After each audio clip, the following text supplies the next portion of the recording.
instances or testimonials that illustrate your first-hand experience in utilizing Facebook as a marketing platform for your business?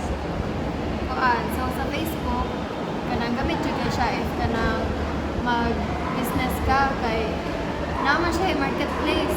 So ako as a small business owner, nag-post ko dito sa marketplace, niya ga-post ko sa akong profile kaya para ma-boost ang ako ang kanang marketing sa akong product.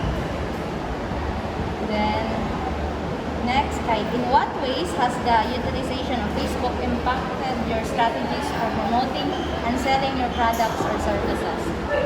So, ang kaning Facebook, siya ra magud ang kanang social media nga kanang gusto siya mag-boost ng marketing sa kanang mga products na ibaligyan nimo tungod sa marketplace.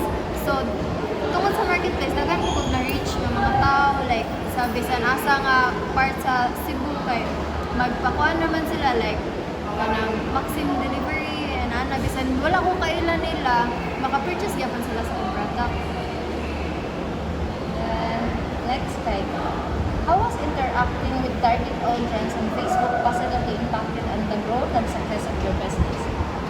So makasulti jud ko nga if wala ko nag-post dito sa Facebook, layo ra jud siya agwat if kanang sa akong ang mga kaila ray makaibaw nga kanang nakoy baligya ngayon ani kay og sa Facebook man ko dagan man kanang wala kailan o kailan ako ba malit ko.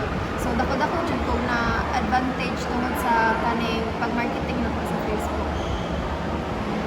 Next, what difficulties have you encountered when using Facebook as a marketing platform?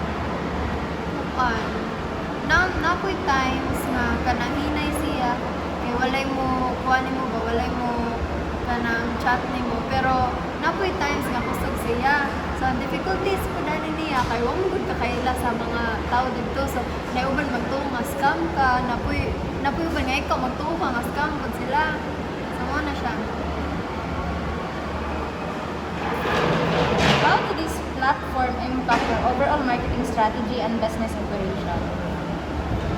Muto siya nga akong gisulti ganina nga dako jud siya agwat dako siya difference if mag-post ko sa Facebook o kung dili ko mag-post sa Facebook. So, could you provide more details about a particular obstacle you encountered when using Facebook for marketing and explain how this obstacle influenced your overall marketing strategy and business operation? Obstacle kay kanang naay uban nga kanang wala siya salig sa ako ang product ba lisod man jud kanang i-market ay ibaligya ang imong product dito sa Facebook kay pictures ang nila makita then nauban nga walay salig nga siguro ni mo nga ako napoy uban nga dito sa Facebook kailang ikuha ang ako ang picture then maligya sila dito pero wala sila ni purchase akong product mo na siya nga uban nga mga obstacles nga kanang mga cons po ba if mag-Facebook ka kay public mo kayo siya